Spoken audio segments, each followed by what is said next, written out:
Welcome to Inspiring End-of-Life Conversations with Nina Impala. Do you have questions about death? How about events surrounding death? Or perhaps you have questions that need to be answered after death. On this program, we talk frankly and openly about the subject and invite you to share your comments and experiences as well. Now, here is your host, Nina Impala. Well, hello, everybody, and welcome to another episode of Inspiring End-of-Life Conversations. We're happy to have you here today, and thanks for listening live. I am here with Father Nathan today, who's on our show the third Wednesday of every month. And for those of you that are new to Father Nathan's show, I'm going to tell you a little bit about him. He is originally from Groves, Texas. He graduated from Trinity University in San Antonio and entered the Dominican Order in 1979. He received his MA and his Master's in Divinity degrees from the Dominican School of Philosophy and Theology at the Graduate Theological Union in Berkeley, California, and served in campus ministries in California and Arizona for 27 years. He was pastor and director of the Catholic community at Standard University and also at the All Saints Catholic Newman Center at Arizona State University. He chaired the executive board of Catholic Campus Ministry Association. He is the author of In Toto 2, The Wizard of Oz as a Spiritual Adventure, and his new book, which we talk about a lot on his show, Afterlife Interrupted, Healing Stuck Souls Crossover. So over the past 22 years, Father Nathan Castle says he's helped at least, well, I'm going to put it at 350 people who died suddenly adjust to the afterlife, and they're victims of fire, automobile accidents, shootings, stabbings, drownings. They come to him in his dreams seeking help for resolving their interrupted death experiences. And although such contact with the other side was not something he sought out, Father Nathan has come to believe that providing such help is something the Holy Spirit has given him to do, and it keeps him very busy. Right, Father Nathan? I'm never without the next person to help. Yes, it's true. So welcome to the show today. Okay. Today we're going to be talking about a few different men that died obviously tragically and violently.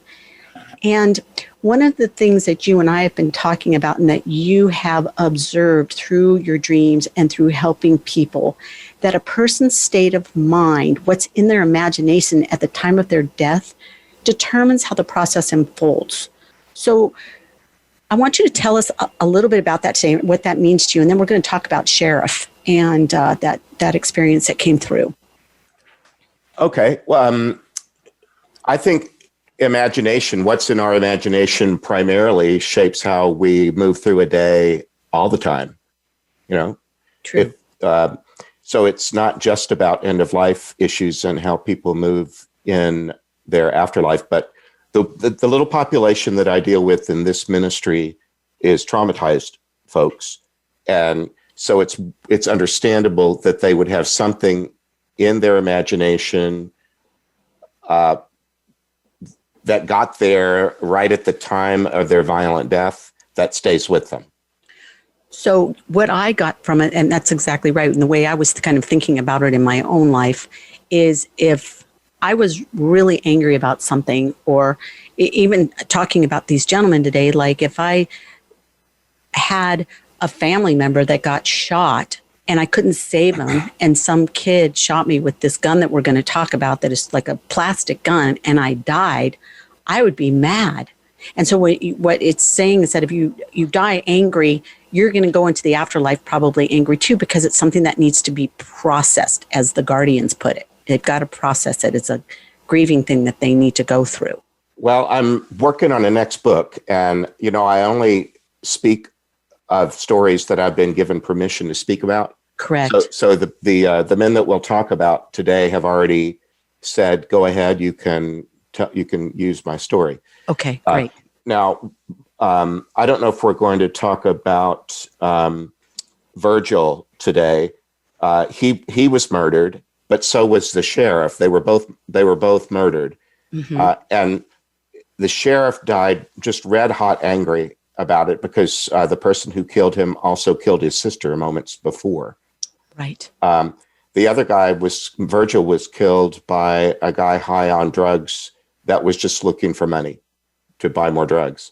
And he felt he has stuff to process yet, but he wasn't furiously angry. He just said, I know a lot of people that are addicts, and I don't feel all angry toward that man. He was more frustrated in a more general way than at the person that took his life. So in a way, it kind of depends on the personality of the person and the way that they live their life. It does, and it can depend upon the image that was in their mind at the time of their passing. Understood. And sometimes it really is like a trauma loop, like PTSD sufferers that can't get an image out of their head. Yeah. Well, why don't you tell us Sheriff's story? All right. Well, Sheriff showed up. He's a small town sheriff. He showed me that he saw a spectral version of his sister. He wasn't a person given over to any of this kind of thing, spirits and afterlife and all of that. But and God. God even, yeah. He had a vague churched upbringing, but he didn't really pay attention to any of the spirit stuff in his adult life. He was just about business. He was about public safety and his work as a sheriff. But in the middle of his day, he saw a ghost. He saw his sister's face and her hair, and she was upset. And he said that he'd never had an experience like that in his life. But he felt like something was terribly wrong, and he went to his sister's house. When he got into her yard, he heard shots, and 3 strange men came running out of her house onto her porch, and one of them was cursing her, and he had a gun in his hand. Mm-hmm. And Sheriff realized that the man had probably just murdered his sister and shot him. And he said, I didn't try for an arm or leg. I went for his torso, and I got him and killed him. But he had an accomplice who had some little plastic gun that was gotten off the internet. Yeah, that was odd. Very strange. The gun, the plastic white gun. Yeah, something, I don't know much about that kind of extruded plastic 3D stuff or whatever, but it was some sort of weapon that was not metal, something that could shoot a bullet but wasn't made of metal. And that killed the sheriff. That probably caught him off guard too, because it did. It did. And he was frustrated with himself because he thought he was going on a wellness check. Yeah. He thought maybe his sister had fallen or had a medical emergency or something. Yep. Well, that's the first thing that would come to my mind if I saw one of my family members or had a vision. I think, oh, they're sick or they've fallen or something like that. You'd have no idea in your head that someone was actually there was shootings or he was frustrated. He was frustrated at himself because he kind of went against his own training, and he presumed that all was well, except that his sister might be having a medical emergency, and instead it was a violent crime scene. And he said, I know better than to go into a crime scene without my weapon drawn. And he just had a moment's lapse that ended his life. You know, the thing that was very interesting about Sheriff is his ability to focus and process things, even though he was angry. He had a description, which I thought was really fascinating.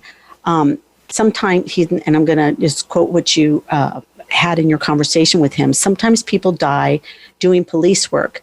I was busy dying, so I couldn't be too much of the observer of it. A team of people like paramedics, afterlife first responders came in. And and the way he looked at that, it was like he knew that they were doing their job while he was laying there on the ground bleeding out. Yes. And he tried to cooperate with them because he felt that they conveyed a sense of professionalism about their tasks. Yeah. And so why oppose what they're doing? Right, because they were trying to help him. And I loved that part of him, even though, like you said, he had this hot, furious anger. Yes. When he was on the other side, where he was stuck, it was very interesting because I felt like, and I think I'm getting this just directly from what I was reading in your work, is that the guardians were like, you can't go anywhere right now. You're just too angry. Yes, they told him that they brought him to the most appropriate place, but his anger limited where they could take him. Yes. And they even, they kind of calibrated his anger the way that you might, with a thermometer or some sort of medical equipment that has, charts or stuff going on. You know, how when you get sick with anything, you know, they're out there telling you all kind of numbers about yourself that you didn't know existed. Or high blood pressure. I think that was it. One of them, one of them was about, they compared it to high blood pressure. And then he made a kind of a joke out of it about, how would you like your steak? You know, remember that? Yeah. Do you want it, you know, pink in the middle, or do you want it well done? He was comparing himself to the way that you might order a steak. He needed to, if he was going to move, he was going to have to get cooler. His anger was going to have to cool. So that was his issue. And he was cooperative that way. The other aspect of it, I think that's really important for the audience to hear, is this was not a man that wanted to talk about God, period. Not at all. Not even a little bit. And that's something he brought over with him as well. You know, it's just, this isn't about God for him. And he talked about something. He said, neither did he want to talk about God. He made that clear enough. He reasoned that lots of people aren't interested in religion and that there must be a way. The afterlife accommodated him. They said that he said something about going through a side door. Then that's the way it was worded in here. It's just like, well, they have people like me go through a side door because he's not going through the front door because he didn't pray or because he didn't believe in God. That was kind of that's kind of what he thought about himself. Yeah, he was a little surprised that he was brought to me because I'm a priest. Yeah.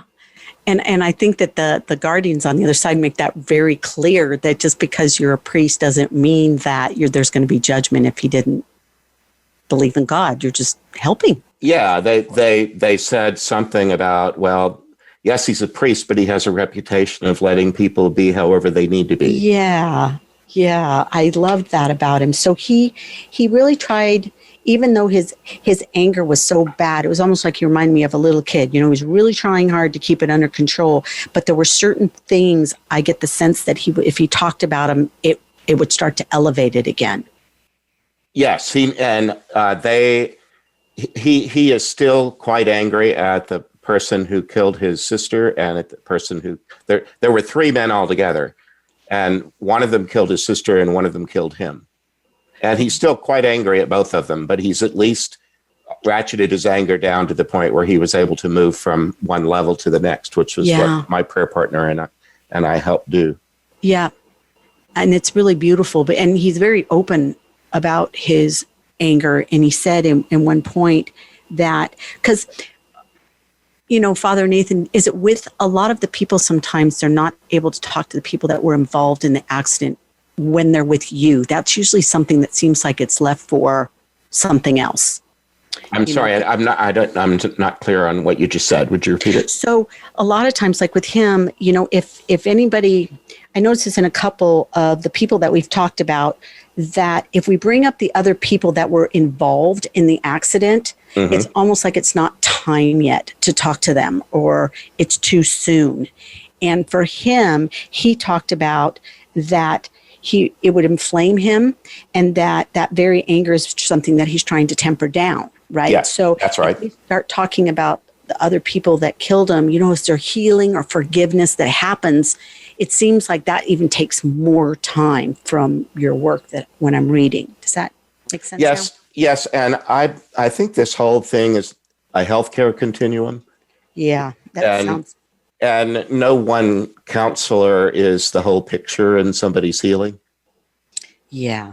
And I know that I'm not asked to do the whole thing. I'm just asked to do a part. You're a one level. So I do my part. Yeah. Like you get him through the beginning part. And then once he's established who he's going to cross with, which was another sheriff that he never got to meet, right? And it was... I think he was part of a teaching part of the police academy or something. No, he was the founder. His name was Chief Glenn. He was the founder of the small town police department that Sheriff was a part of. And he only saw his picture. He never really met him. Yeah, I've seen this happen several times now where a lot of organizations that have buildings have some sort of a collection of photos in the lobby or somewhere of the founders. Mm-hmm. You know, think of the first graduating class of any school you were ever in. They're you know, or the founding principal, or in this case, it was a sepia tone, you know, brownish photo of this Chief Glenn, who was the founder of this small town police department. And sheriff had never met him, but saw his picture all the time. Yeah. Right there on the wall. And so Sheriff Glenn was the one Chief Glenn is the one who came for Sheriff. Sheriff never did tell us his name, and it wasn't critical that he do so. No, and I get that it's the same. No, it wasn't critical that he did. And the fact that he saw, the Chief Glenn, and he felt some comfort in that. It is always amazing what brings them comfort too. What makes them comfortable, I should say. Like it couldn't be a family member sometimes. It just needs to be somebody that could really understand, like when you're grieving, somebody that knows what you've been through and knows what you're feeling. That's what it reminds me of. We all have areas of expertise or spheres where we're very comfortable, as you are with death and dying and hospice work and all of that. Yeah. When he passed, they shared an interest in law enforcement, and there's plenty of people in the afterlife who have served in law enforcement. Yeah, so that's true. That's where he was most comfortable, and so it was just natural that the person who came for him was somebody that knew the score about that. Well, it's interesting to be able to, and through your work, we get to sometimes hear how they're doing later. And I'll be interested with Sheriff, that, as he gets to a place where he's no longer mad anymore, no longer angry anymore. Well, we did at least go back to him a second time because we needed to get his permission to include his story in a book. Yes. And so I have had a little bit of an update with him. I like this line. He was inside me and he was talking to my sister through me. And he said, your brother can't help but think of me as Andy Taylor, the sheriff in Mayberry. Oh, I know. I thought that was pretty cute. And he said, I know that show. He was a small town sheriff like I was, but Andy Taylor never had to see Aunt Bee shot in her house or had to stand on his lawn and get murdered. I know. That was a sweet part that he put there. And I just went, I know. But he'll get through it. And I know that he's going to get all the help that he needs. He will. It looks like we have to go to break, Father Nathan. When we come back, we're going to talk about the two gentlemen, our next two gentlemen that both died in car crashes. It'll be interesting to talk about that. Okay. So we'll be right back. Become our friend on Facebook. Post your thoughts about our shows and network on our timeline. Visit facebook.com/Voice America. Nina offers an alternative to traditional counseling. Sessions are not just 50 minutes, but a full hour. When you go in for a regular counseling session, many times you don't remember everything. Nina's difference is a summary email after each session and/or a follow-up phone call if needed up to 2 weeks after. Nina also provides hospital visit consultations as necessary. Sessions with Nina Impala are $250, and if you book a 3-session package, you will get a $100 discount. Let's get you feeling peaceful and happy again. Losing someone we love is one of the most challenging, fearful, and heart-rending experiences we are ever likely to face. In her book, Dearly Departed, Nina Impala shares stories of her experiences as a hospice volunteer for more than 12 years and how those experiences prepared her for the final days of her own parents. Nina emphasizes the importance of being a good listener and living a good life. Dearly Departed by Nina Impala is available in paperback or Kindle edition through Amazon.com or your favorite book retailer.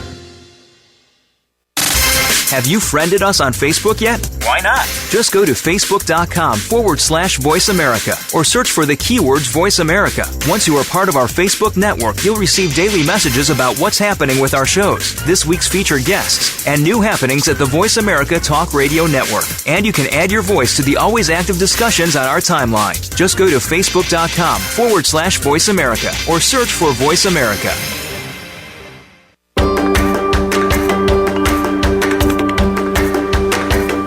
You are listening to Inspiring End-of-Life Conversations. If you have a question for Nina Impala or her guest today, call into our program at 1-888-346-9141. That's 1-888-346-9141. Or send an email to tutoringforthespirit@gmail.com. Now, back to this week's program. Okay, and we're back with Father Nathan Castle. So, Father Nathan, the other two people that I really want to talk about today are, well, first we're going to talk about Brady. And Brady died in a car accident, and I'm going to have you tell us about that. And we're going to go a little bit into trauma loops, which I think a lot of people, if you've had someone die in your life or you've watched someone die, you know what a trauma loop is. But we'll get into that a little deeper. So tell us what happened to Brady, Father Nathan. He came in October of last year in a dream, and he showed me being in a car with a friend, with a guy friend. And then they were probably in their 30s. Mm-hmm. And then with three women probably in their 60s. And he thought, that's kind of an odd combination. I didn't kind of know, what are these five people got in common? It turned out they were, the two guys were best friends and co-workers. They were both divorced.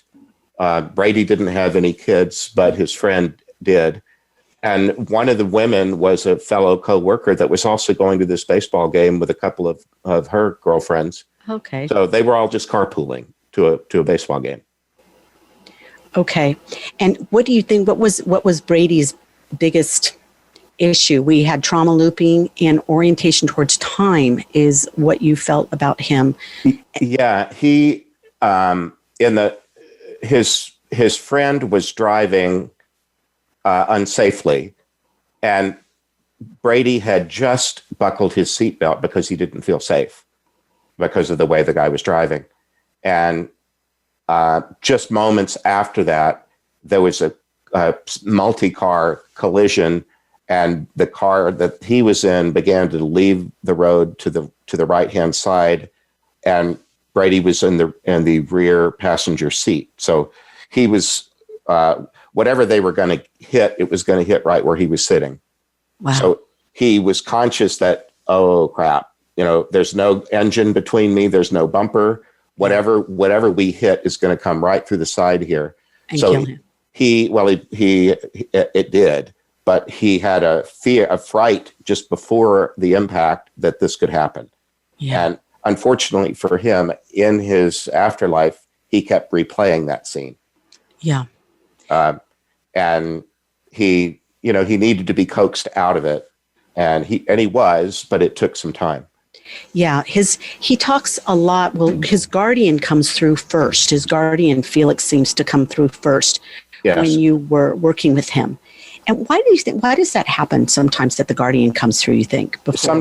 Sometimes I'm not clear. Remember, it's a dreamscape, and dreams always need some interpretation. Yes. And sometimes the elements in them are quite literal, and other times they're more symbolic. And when my prayer partners and I, after we say our protective prayers and we try to get down to work, sometimes I'll say in the Holy Spirit, I'm not sure who we're helping. Sometimes I can't tell gender. Yeah.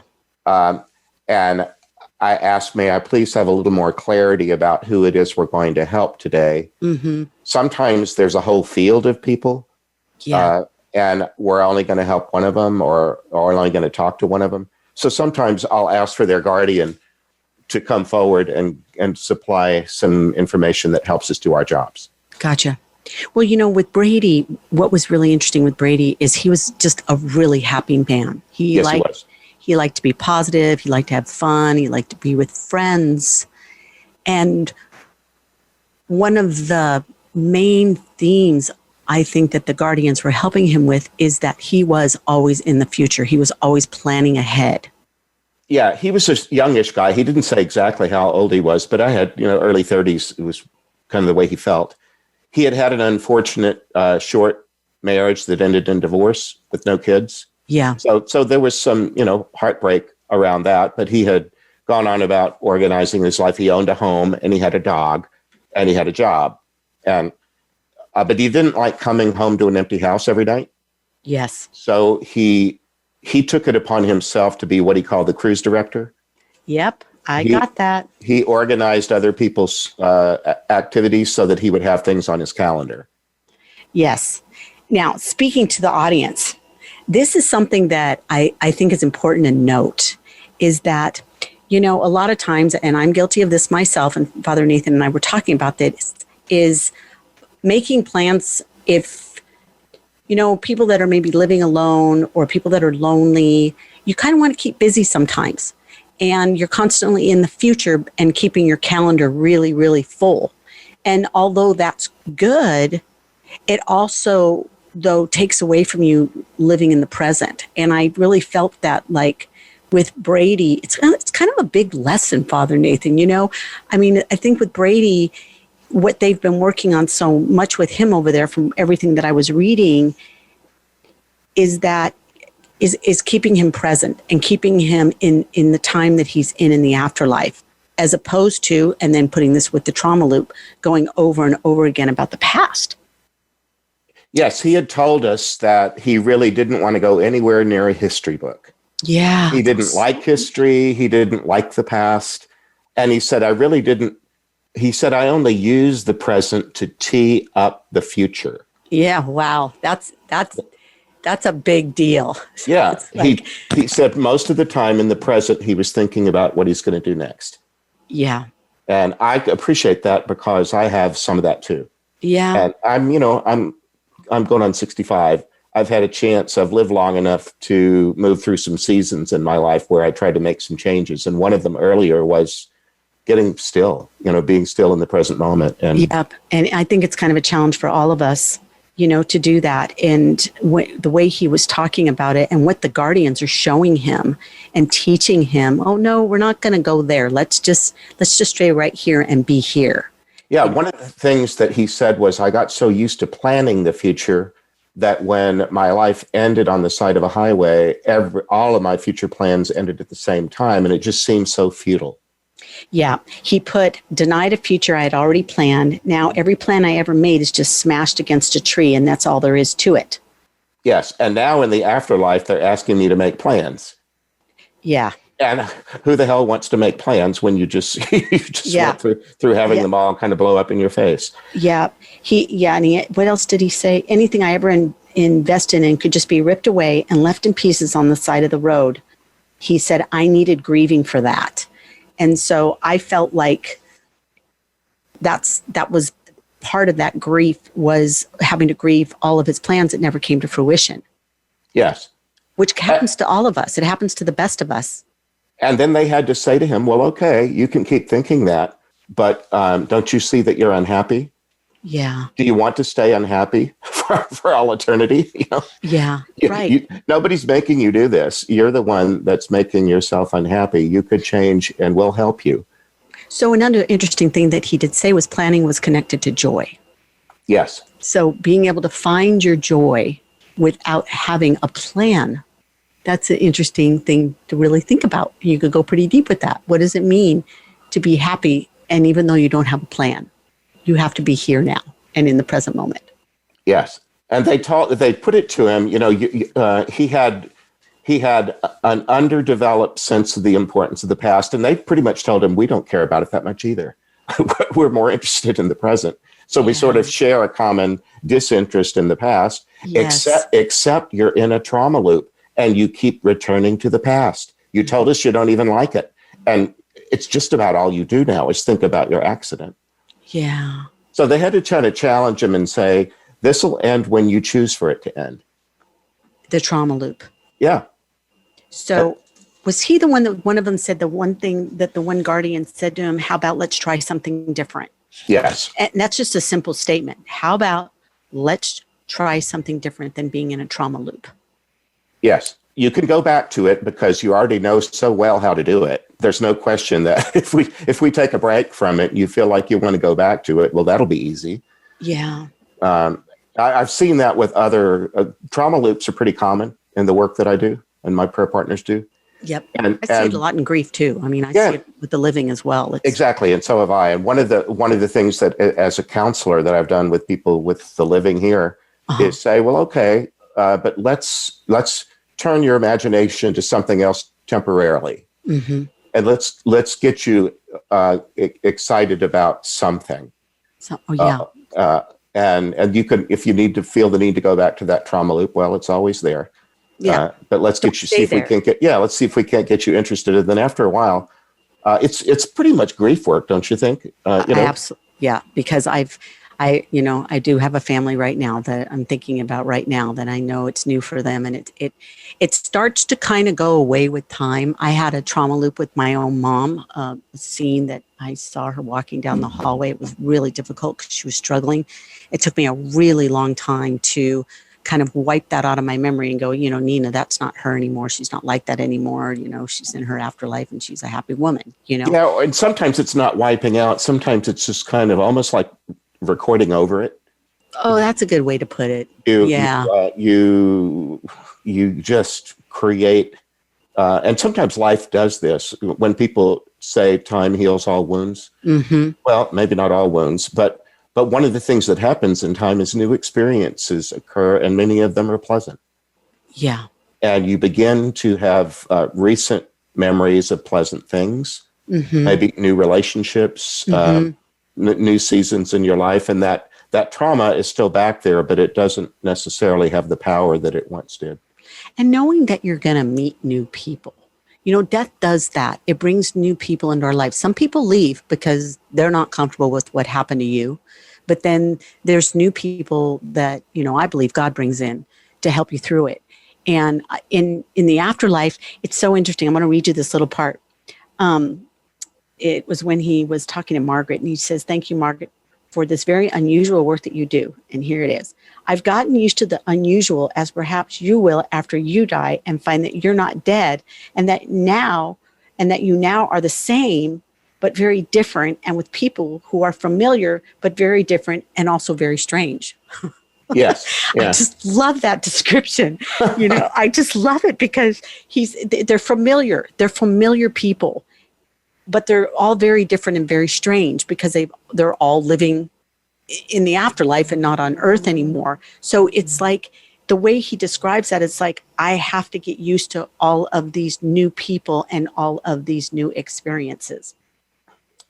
Yes, and they reminded him, you told us about yourself that you are very at home in the future. Yes. And what we're trying to get you to do is to have one. Because right now you're sticking around in that trauma loop in the past. Wow. Yeah, that's right. That's what they're trying to help him with. So they were just saying this, you're making this harder than it has to be. You're already good at living in the future. All we're trying to do is kind of get you to come back onto that turf. Yes, it's true. It's true. Also, the other thing that was interesting about Brady was he kept referring to the helicopter crash with Kobe in it. I didn't get that part, why he kept going back to that. Was there something he was worried about? Yeah, we were doing this while Kobe Bryant and all the others, was it 6 or 7 people that died in that helicopter crash? Wow, has it been that long already? Yeah, they hadn't yet been buried.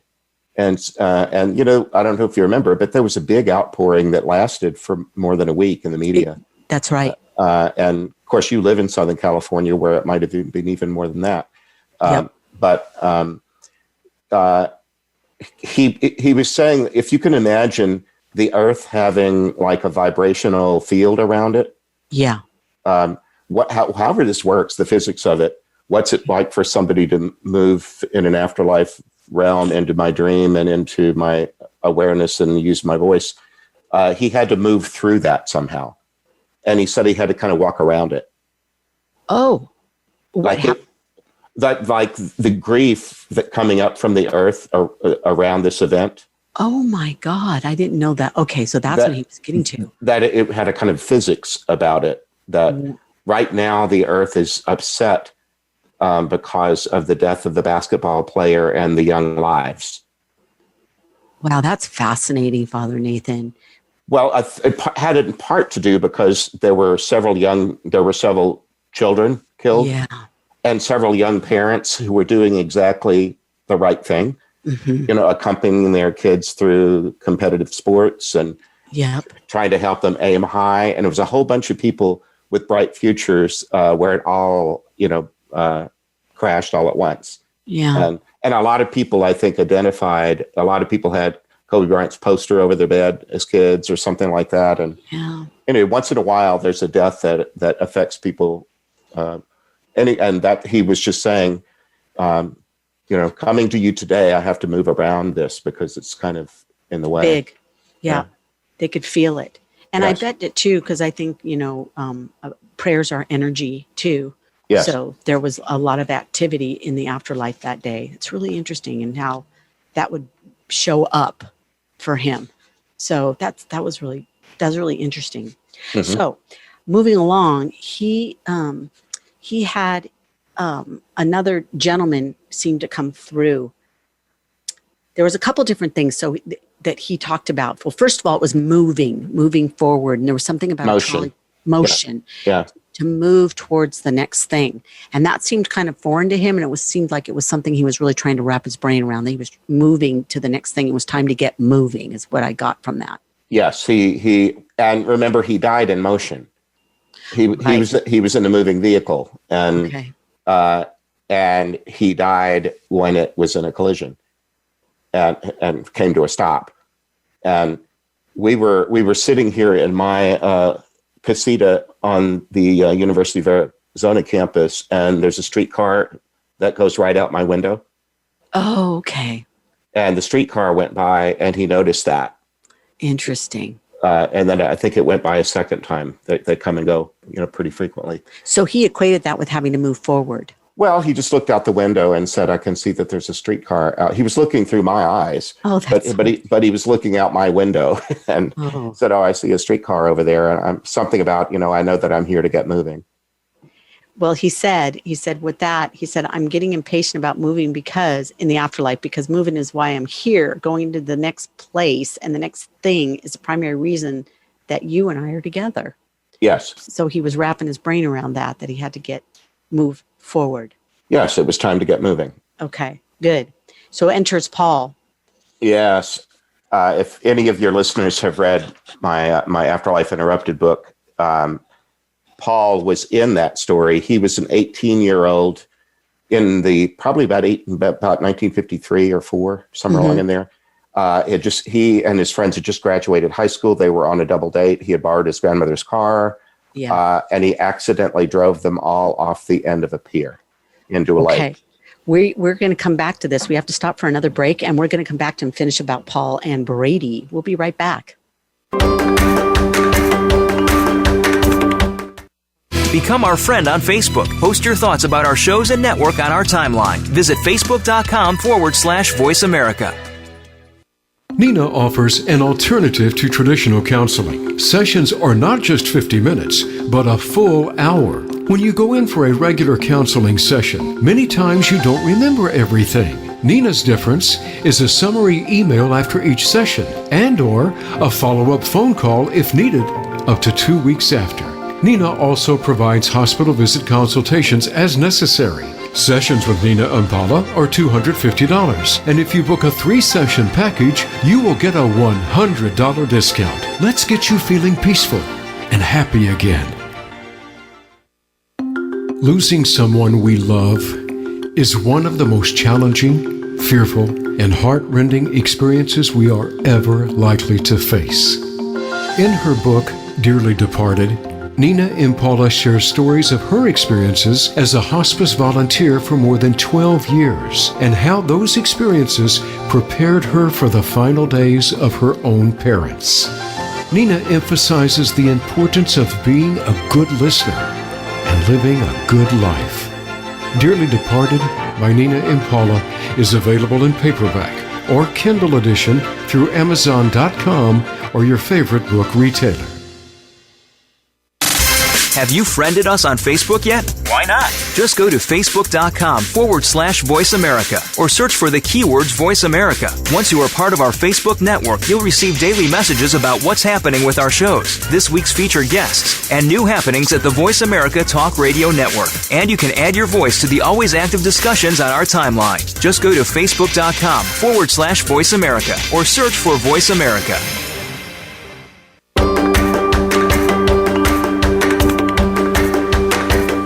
You are listening to Inspiring End-of-Life Conversations. If you have a question for Nina Impala or her guest today, call into our program at 1-888-346-9141. That's 1-888-346-9141. Or send an email to tutoringforthespirit@gmail.com.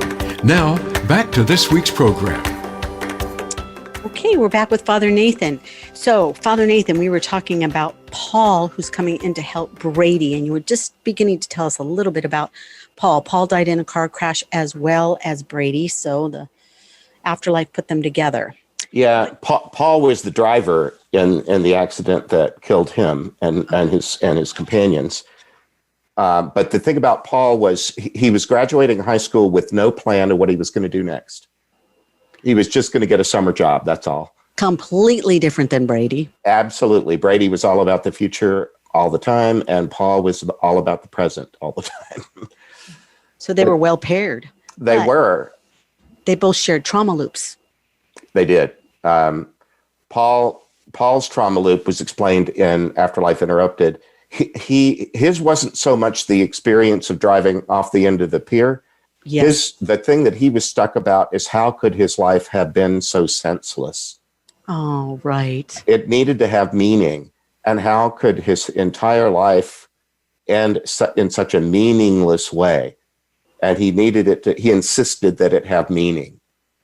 And he ground and ground and ground. He was in a trauma loop about it has to mean something.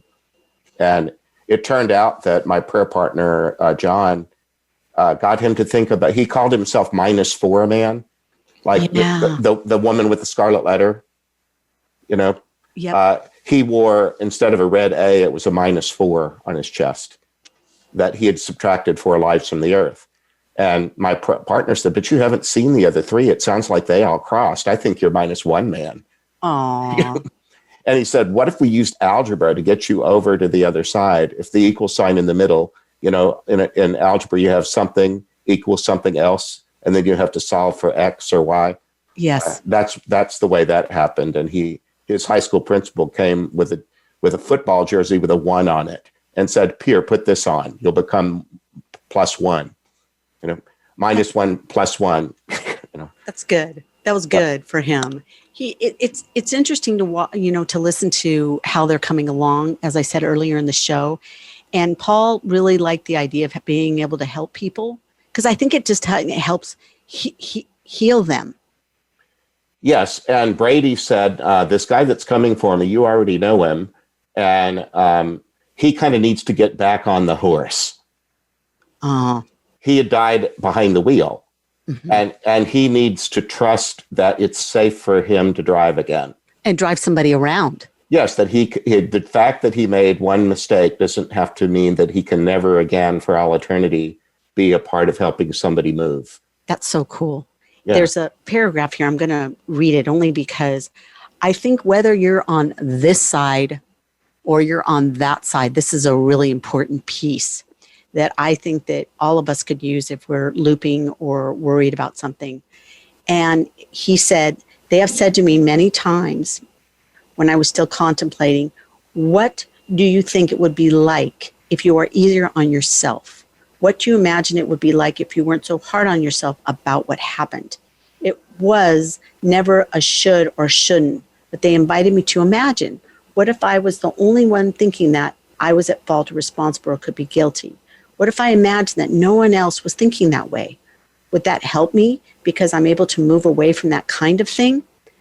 Nobody came up and said, stop it, you need to do this now. They just invited me to imagine what it would be like if I moved outside of that thought loop.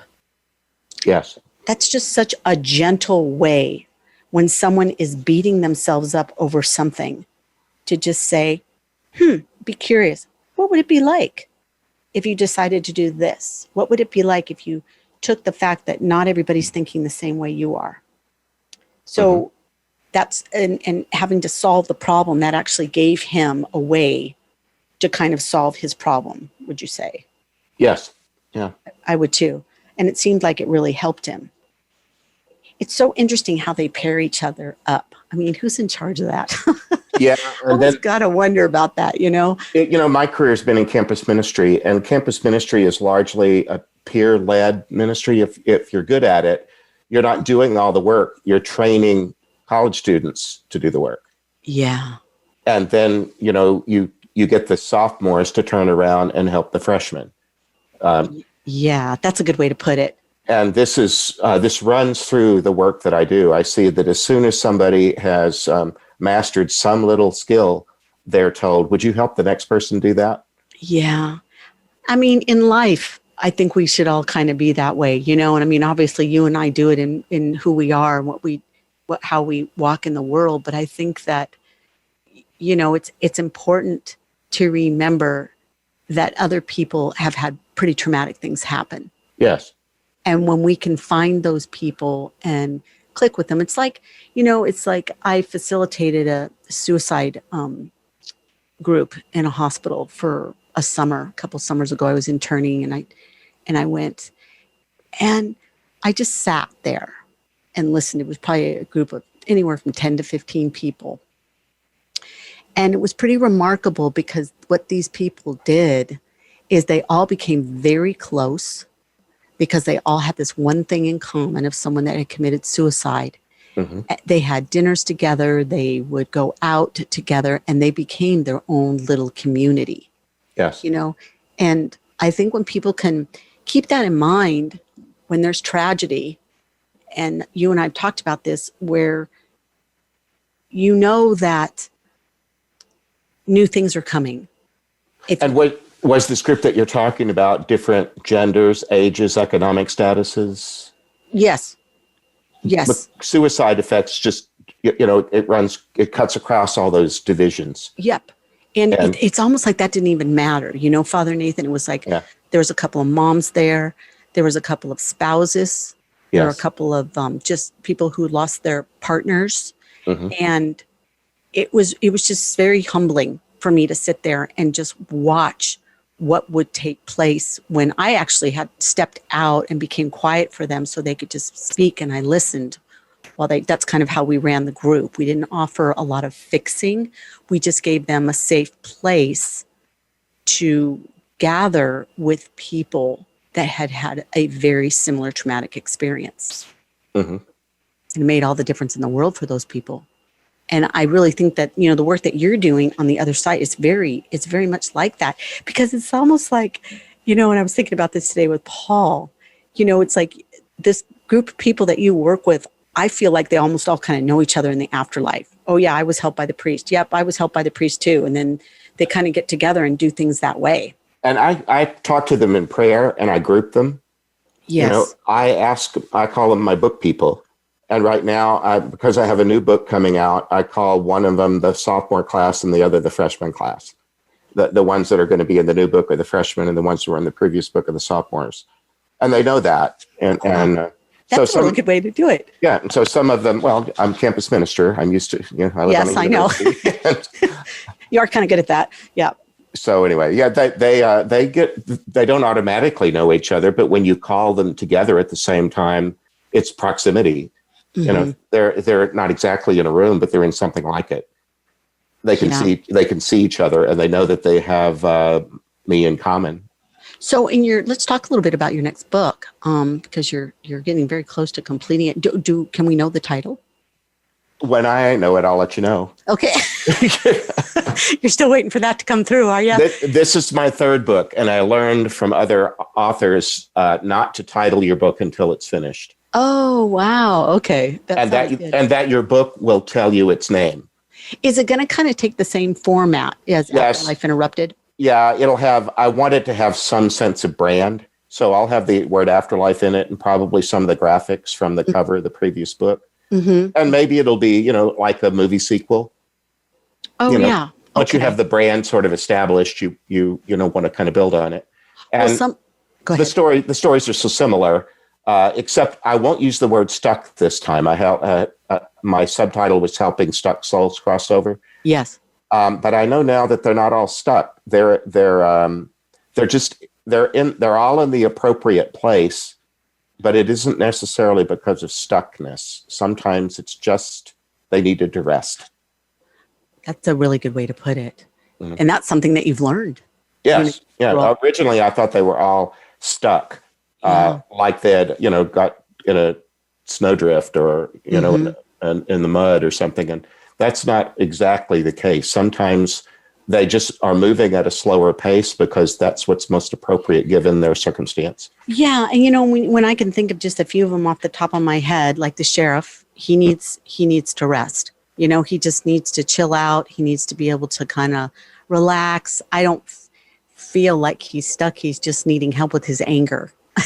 Yeah. And he said straight up that he said, I know that some people use their dying breath to forgive the person that killed them. Yeah.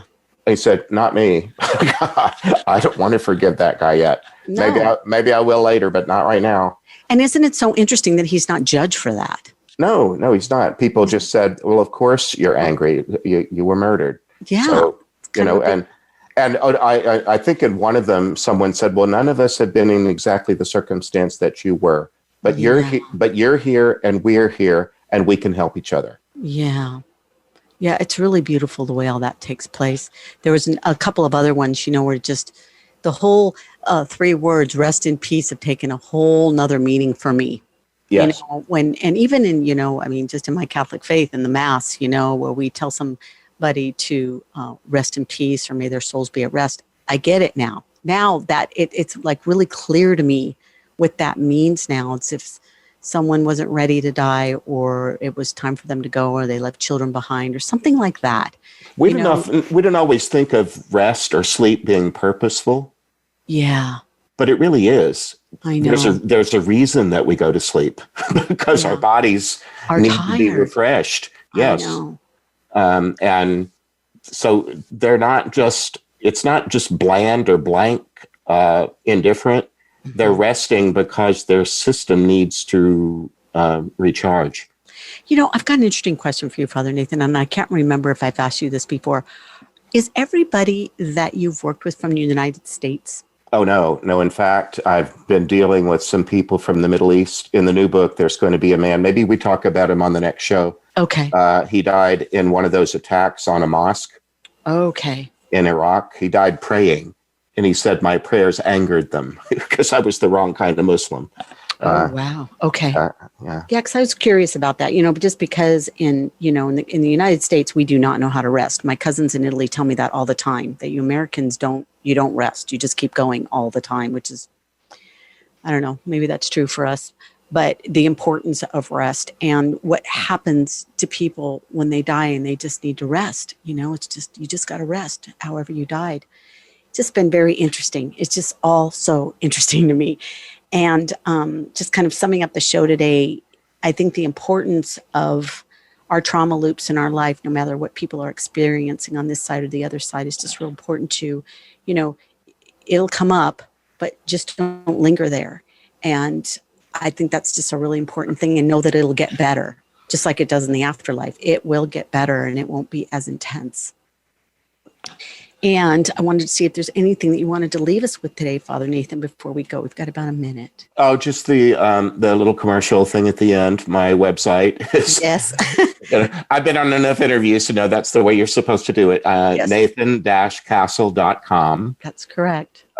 There's, if you'd like to talk with me, there's one of those little in the upper left, a little email click, where you can send me an email if you'd like to talk about something. Yeah, and Father Nathan's all over. He's easy to talk to. He's easy to find, and he's open about talking about the afterlife if you need him.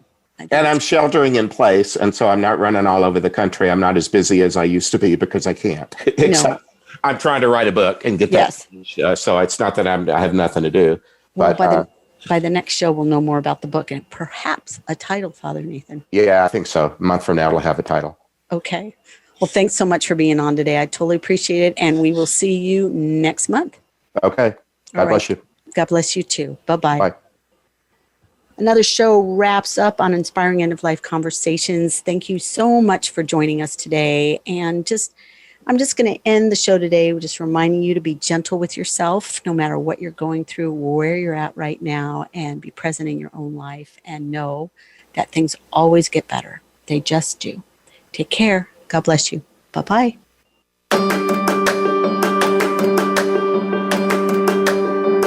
We hope you have found hope in this week's edition of Inspiring End-of-Life Conversations. Please Please join your host, Nina Impala, for another program next Wednesday at 6 p.m. Eastern Time and 3 p.m. Pacific Time on the Voice America Empowerment Channel. We'll talk again soon.